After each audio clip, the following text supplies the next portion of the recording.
नमस्कार मंडळी, मी आहे प्रतिभा गुजर. ज्योती किचनमध्ये तुमचं स्वागत आहे. अहो मंडळी, तेच ते भाज्या खाऊन जर कंटाळा आला असेल तर ही साध्या पद्धतीनं तयार झालेली, करायला पण एकदम कमी वेळ घेणारी अशी ही सोयाबीनची भाजी तुम्ही करून पहा. नक्की तुम्हाला आवडेल. एकदम चटकदार आणि एकदम झणझणीत अशी सोयाबीनची भाजी इथं तयार झाली आहे. तर मग काय मंडळी, करायची ना सोयाबीनची भाजी? त्याच्यासाठी मी इथं बाउलमध्ये गरम पाणी घेतलेली आहे आणि त्याच्यामध्ये हे 1 वाटी सोयाबीन इथं घातलेली आहे.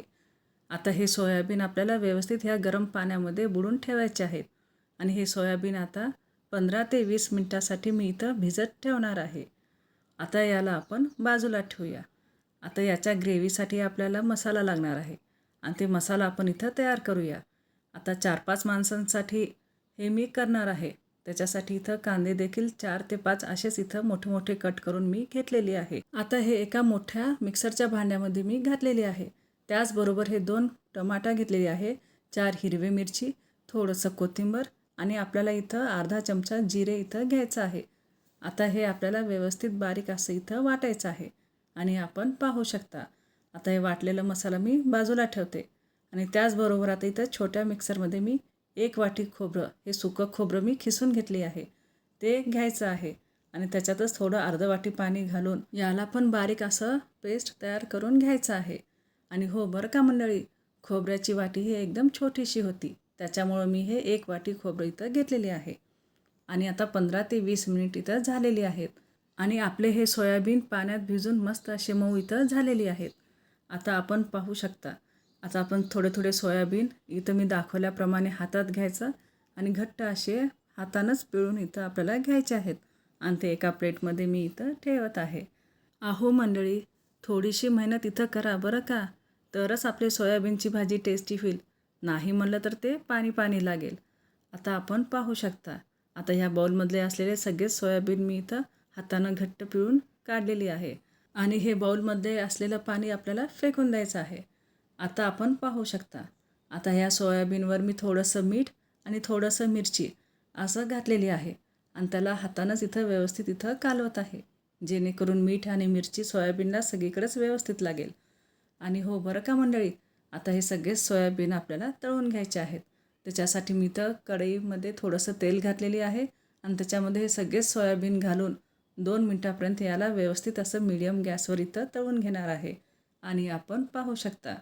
आता 2 मिनिट झाल्यानंतर सगळे सोयाबीन मी इथं व्यवस्थित नितरून असं काढणार आहे आणि आता हळूहळू करत इथं सगळे सोयाबीन एका प्लेटमध्ये मी तळून काढलेली आहे. आता या राहिलेल्या तेलामध्ये जे आपण मसाला तयार केलं होतं, ते सगळंच मसाला ह्या कढईमध्ये इथं घालायचं आहे आणि हे मसाला व्यवस्थित आपल्याला इथं फिरवायचा आहे. आता आपण पाहू शकता. हे कांदा आणि टमाट्याच्या प्युरीमधलं सगळंच पाणी आपल्याला आटवायचं आहे आणि जोपर्यंत हे आटत नाही तोपर्यंत आपल्याला हे फिरवतच राहायचं आहे. आणि 5 ते 10 मिनटामध्ये आपण पाहू शकता मंडळी, याच्यातलं सगळंच पाणी इथं आटलेलं आहे. आता याच्यामध्ये आपण जे मिक्सर केलं होतं ते खोबऱ्याची पेस्ट, पाव चमचा हळद, अर्धा चमचा लाल मिरची पावडर, पाव चमचा धने मसाला आणि अर्धा चमचा हे चवीनुसार मीठ इथं घालायचं आहे आणि हे सगळं व्यवस्थित आपल्याला इथं परतायचं आहे. आणि हो बरं का मंडळी, आता याच्यामध्येच आपल्याला सुरुवातीलाच अद्रक लसूणची पेस्ट देखील इथं घालायचं आहे, जे की मी चुकून हे नंतर घातलेली आहे. आणि आता आपण पाहू शकता. इथं मी अद्रक लसूणची पेस्ट हे पाव चमचा असं घेतलेली आहे. आता याला पण तेलामध्ये व्यवस्थित 2 मिनटापर्यंत आपल्याला इथं परतून घ्यायचं आहे आणि आता जेणेकरून आता हे सगळेच मसाले तेलामध्ये व्यवस्थित परतले गेलेले आहेत. आता अशा वेळेस जे आपण सोयाबीन तळून ठेवलं होतं ते सगळेच सोयाबीन आपल्याला ह्या कढईमध्ये इथं घालायचे आहेत आणि याला पण मसाल्यासकट 2 मिनटापर्यंत आपल्याला व्यवस्थित इथं परतून घ्यायचं आहे. आणि हो बरं का मंडळी, याला व्यवस्थित परतून झाल्यानंतर आता हे 1 ग्लास एवढं कोमट पाणी मी केलेली होते आणि हे मिक्सरचं भांडं धुवून तेच पाणी ह्या कढईमध्ये इथं घातलेली आहे आणि याला पण आता मी व्यवस्थित फिरवून घ्यायचं आहे, जेणेकरून सगळे मसाला ह्या सोयाबीनला लागेल आणि पाणी एकीकडं आणि मसाला एकीकडं असं होणार नाही. आणि हो बरं का मंडळी, जर तुम्हाला तिखट आवडत असेल तर तुम्ही इथं 1 चमचा मिरचीचा वापर करू शकता.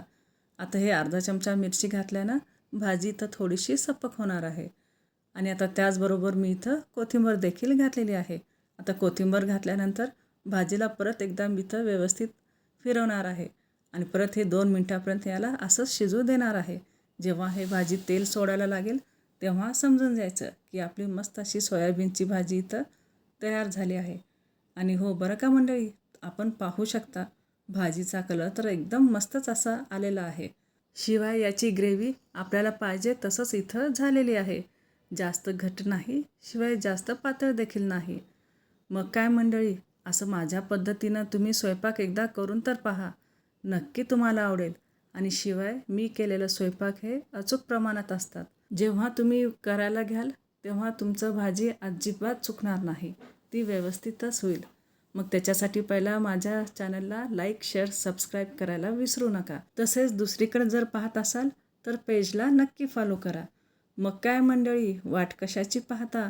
मस्त अशी सोयाबीनची भाजी तर तयार आहे. मग येताना जेवायला ही भाजी तुम्ही गरम गरम चपातीसोबत किंवा गरम गरम भातासोबत देखील खाऊ शकता. छानच लागते. संपूर्ण व्हिडिओ बघितल्याबद्दल धन्यवाद.